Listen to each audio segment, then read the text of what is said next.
नीलाम्बुजश्यामलकोमलाङ्गं सीतासमारोपितवामभागं पाणौ महासायकचारुचापं नमामि रामं रघुवंशनाथं लोकाभिरामं रणरङ्गे धीरं राजीवनेत्रं रघुवंशनाथं कारुण्यरूपं करुणाकरन्तं श्रीरामचन्द्रं शरणं प्रपद्ये। ओम श्रीमद् रामचंद्र चरणौ शरणं प्रपद्ये।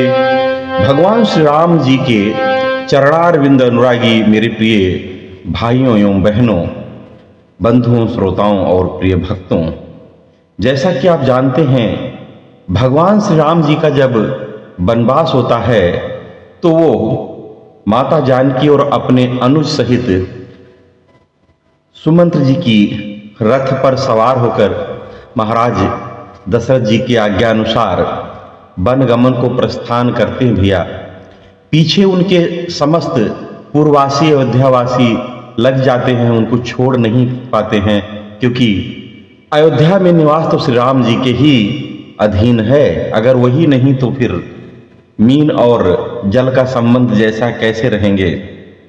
खैर, जब वहां से निकलते हैं भगवान जी तो सबसे पहले जो है दूसरा स्थान का जो पड़ाव होता है वो सिंहवेर होता है। तो आइए देखते हैं। सीता सचिव सहित दो भाई,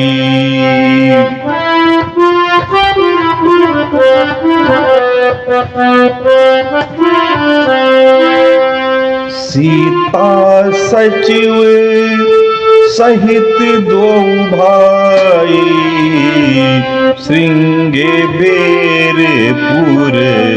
पहुँचे जाई। उतरे राम देवसुर देखी, कीन दंडवत हरस बिसेखी। लखन सचिव सिए कीन प्रणामा, सबहि सहित सुख पायऊ रामा। प्रिय बंधुओं, श्रृंगवेर कोई ऐसी वैसी जगह नहीं है। आइए हम आपको श्री राम जी की इस पावन कथा में आपको श्रृंगवेर का थोड़ा सा परिचय दे देते हैं। देखिए भैया, श्री सीताराम जी महाराज भैया लक्ष्मण और माता जानकी सहित जब श्रृंगवेर पहुंच जाते हैं तो श्रृंगवेर पर पहले जान लीजिए है कहां। देखो भैया, जो आपका उत्तर प्रदेश का जो सुल्तानपुर है ना, सुल्तानपुर से पूरब आधा मील पर गोमती और प्रतापगढ़ किला के नीचे सही पार करके सिंहवेर पहुंचा जा सकता है। या फिर अगर आप अयोध्या के मार्ग से जा रहे हैं तो जो भरतकुंड से रेल रास्ते से प्रतापगढ़ से 52 मील है, फिर वहां से 40 मील यह मुकाम पड़ता है। जेठवाड़ा थाना तक आप जाएंगे तो बहुत बढ़िया सड़क बनी हुई है। उसके बाद भी अब सड़क का निर्माण हो गया या नहीं मुझे ज्ञात नहीं है, लेकिन पहले कच्ची सड़कें थीं। अब मैं आपको बताऊं, पहले का जो इलाहाबाद डिस्ट्रिक्ट कहलाता था, यह श्रृंगवेर वहीं पर है। और आजकल तो उसे सिंगरौर घाट कहा जाता है। यहां रामचौरा स्थान है जहां श्री राम जी दूसरी रात रहे थे। रामचौरा से रामचौरा स्टेशन 1.5 मील पर है। यहां पर एक घाट राम संध्या घाट है जहां पर पार उतारने के लिए केवट से बातचीत हुई थी। तो श्रृंगवेरपुर का अपना एक बहुत महत्व भैया। हमारे श्री पंडित राम वल्लभा शरण जी महाराज जी का जो अयोध्या के हैं, उनका यह मत है कि श्रृंगवेरपुर जिसके चारों ओर सींगों की बारी लगी हुई थी, बारी मतलब बाढ़, कंटिया, इस नाम से सूचित होता है कि निषाद कैसे हिंसक थे उस समय। वह अनगिनत मृगों और जीवधारियों का वध करके उनकी सींग से गांव की सरहद बनाते थे और इसीलिए इसका नाम श्रृंगबेर पड़ा था। अब इसको सिंगरौर भी कहते हैं। प्रयाग से 22 मील उत्तर पश्चिम गंगा के उत्तर तट पर एक ऊंचे टेकरे पर बसा हुआ सिंगरौर और बहुत दिनों तक ये परगने का प्रधान नगर भी रहा है। श्रृंगबेर संस्कृत में अदरक को कहते हैं। इससे विद्वान लोग अनुमान लगा लेते हैं कि यहां पहले अदरक की खेती भी ज्यादा होती थी, परंतु तीर्थ स्थानों की महिमा बढ़ाने के लिए केवल श्री रघुनाथ जी का पदार्पण पर्याप्त ना समझकर श्रृंगबेर को श्रृंगीवीर कर दिया गया और रघुनाथ जी की बड़ी बहन शांता और उनके बहनोई महामुनि ऋषि श्रृंग का आश्रम यहीं पर है। मुख्य स्थान जिससे हमको प्रयोजन है रामचौरा ही है। यह गांव सिंगरौरही का एक ही भाग है। इसमें गंगा तट पर 2 पेड़ शीशम के हैं जिनके नीचे चौतरे बने हैं। यह उसी वृक्ष की संतान कहे जाते हैं जिसके नीचे श्री रघुनाथ जी ने विश्राम किया था। तो अब दोनों भाई मंत्री और सीता जी के सहित श्रृंगबेरपुर जा पहुंचते हैं और इसका नाम श्रृंगबेर पड़ा जो हमने आपको बताया। एक नाम श्रृंगबेर का अर्थ है श्रृंगी, श्रृंग है, और बेर मतलब देह, उसे श्रृंगी कहते हैं। उन्हीं का पुर श्रृंगबेर कहलाया। यही अर्थ जनश्रुति के लिए अनुकूल भी है। नहीं तो जहां अदरक की खेती होती हो या व्यवसाय होता हो उसे फिर श्रृंगपुर कह सकते हैं, लेकिन श्रृंगबेर का अर्थ तब जहां जहां अदरक खेती हो उसी का नाम रखना पड़ जाएगा फिर तो। वाल्मीकि जी लिखते हैं कि देवसर की भंवर वाली लहरों को देखकर श्री राम जी ने सुमंत्र जी से कहा कि यहां तट पर बहुत बड़ा इंगुदी का वृक्ष है, हम लोग यहीं ठहरे। इस नगर के और यहाँ की नदी के जो जल का देवता दानव गंधर्व आदि सभी आदर करते हैं। यही कहकर वहीं सब कोई वहां पर उतर गए। अब देखिए सबसे पहले है तीर्थ जहां भी हो भैया, जब भी आप वहां से सवारी से उतरें तो सबसे पहले उसको प्रणाम करना है। जैसे उदाहरण आया है गिरवर दीख जनकपति जबहीं कर प्रणाम रथ त्याग्यों तबहीं, अर्थात रोमांच सजल नयन गदगद कंठ इत्यादि तो परिभाषा है जब कोई चीज का त्याग होता है। अतएव उनके दर्शन से ब्रह्म सुख प्राप्त हुआ जिससे अधिक कोई सुख ही नहीं है। पुनः हर्ष इसमें कि यह हमारे कुल की कीर्त रूपिणी है गंगा जी। तो राम जी ने दंडवत और सबने प्रणाम। भाव कि श्री राम जी की भक्ति द्विज देवता और तीर्थ में बहुत है और सीता जी लक्ष्मण जी और मंत्री की भक्ति राम जी में बहुत है। तो भगवान ने सबके लिए दंडवत प्रणाम किया। अब बात आती सबह सहित सुख पायो रामा। भाव ये है कि श्री राम जी को हर्ष हुआ और अब सबको सुख हुआ। यदि सबह सहित ना कहते तो समझा जाता कि केवल श्री राम जी को सुख होता है, लेकिन गंगा दर्शन से तो ब्रह्म प्राप्ति है, सो उनकी प्राप्ति में राम जी मुख्य हैं। तात्पर्य है कि राम दर्शन के आगे ब्रह्मानंद सामान्य है, बहुत सामान्य। इन्हें विलोकत अति अनुरागा बरबस ब्रह्म सुख ही मन त्यागा। इससे ब्रह्म सुख की प्राप्ति में इन तीनों का सामान्य कहा गया है।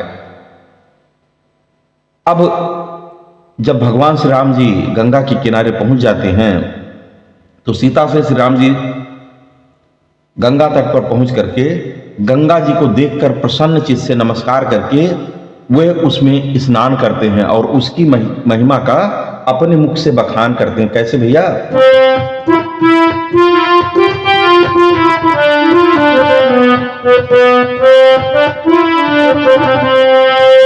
गंगे सकल मुदे मंगल मूला, सब सुख करनी हरनी सब सूला।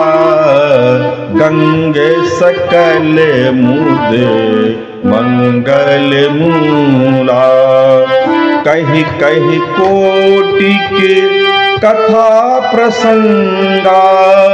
राम बिलो कहीं गंग तरंगा, सचि वही अनुजहि प्रिय ही सुनाई, विबुध नदी महिमा अधिकाई।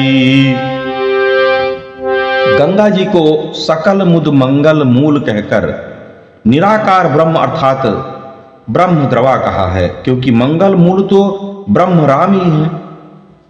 जैसे मंगल मूल राम सुत जासु, जो कछु कहें थोर सब तासु।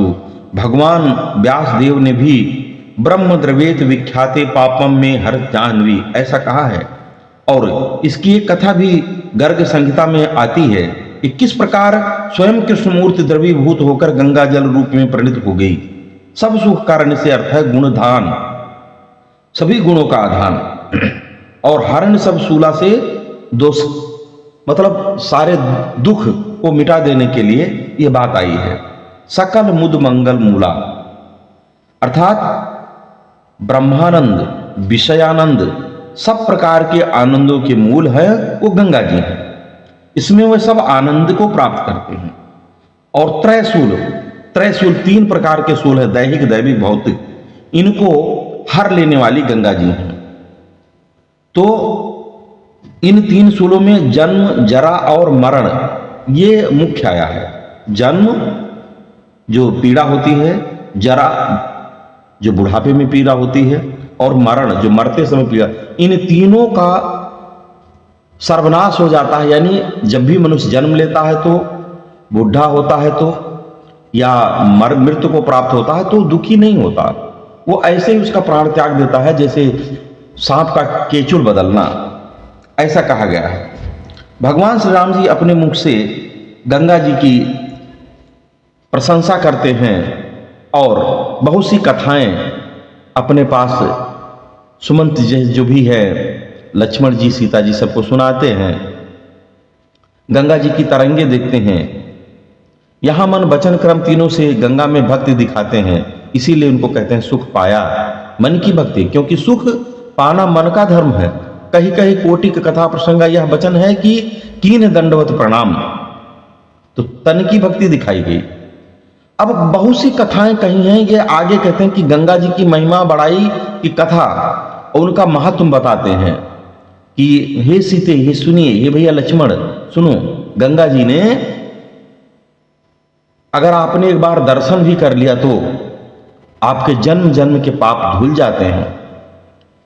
विबुध नदी पद का भाव है कि ब्रह्मा शिवादि देवताओं को भी पवित्र करती है। महिमा की अधिकारी कहते हैं, एक महिमा यह भी है। तुलसीदास जी ने विनय पत्रिका में लिखा है, जयति जय सुरसर जगत अखिल पावनी,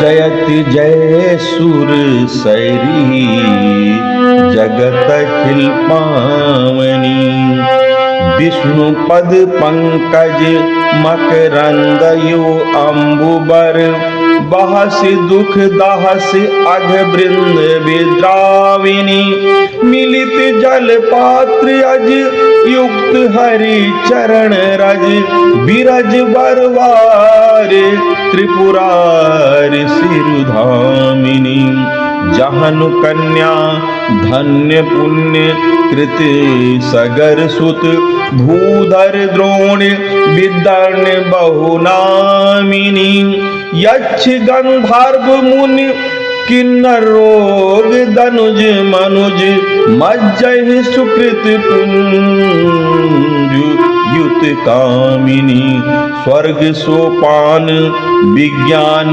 ज्ञान प्रदे, मोह मद मदन पथोज हिम जामिनी, हरति गंभीर वाणी दुहतीरवर मध्य धारा विशद विश्व अभिरामिनी नील प्रयंक कृत शयन सृपेश जन साहस सीसावली स्रोत सुर स्वामिनी अमित महिमा अमित रूप भूपावली मुकुटा मणि बंदते लोक त्रय गामिनी देहि रघुवीर पद प्रीत निर्भर मातु दास तुलसी त्रास हरणी भव भामिनी। और इस प्रकार बखान करके मज्जन कीने पंथ श्रम गयऊ सुचि जल पियते मुदित मन भयऊ सुमिरत जाहि मिटै श्रम भारू तेहि श्रम यह लौकिक व्यवहारू। जैसा कि आप जानते हैं कि गंगा जी का जो भगवान श्री राम जी जो विष्णु स्वरूप हैं, उन्हीं के चरण पद से उनका जो है निष्कासन हुआ है, उनका उद्भव हुआ है, उनका प्रकटीकरण हुआ है भैया। अब वो लोक में गंगा जी की महिमा सदैव बनी रहे, इसके लिए प्रभु श्री राम जी स्वयं इतनी भक्ति दिखाते हैं गंगा जी के प्रति कि कहते हैं कि मैंने यहां पर जो स्नान किया ना, इससे मेरा सारा श्रम चला गया है। दिखाते हैं कि और जब मैंने जल का पान किया तो मेरा मन प्रफुल्लित हो गया है। अब आप सोचिए, ऐसे श्री राम जी महाराज जिनका नाम सुमिरन से सारा श्रम सारा भार मन का कलेश हट जाता हो, सो वह श्री राम जी ते श्रम यह लौकिक व्यवहारू, लौकिक व्यवहार के लिए उन्होंने यह सब किया, गंगा जी के महिमा का भैया बढ़ान किया। तो आइए इस गंगा महिमा के साथ इस कथा का हम विश्राम करते हैं। आप लोग सदा प्रसन्न रहें, मस्त रहें, अपने अपने कामों में व्यस्त रहें और स्वस्थ रहें। फिर मिलते हैं किसी और कथा के साथ। जय सिया राम, जय जय सिया राम।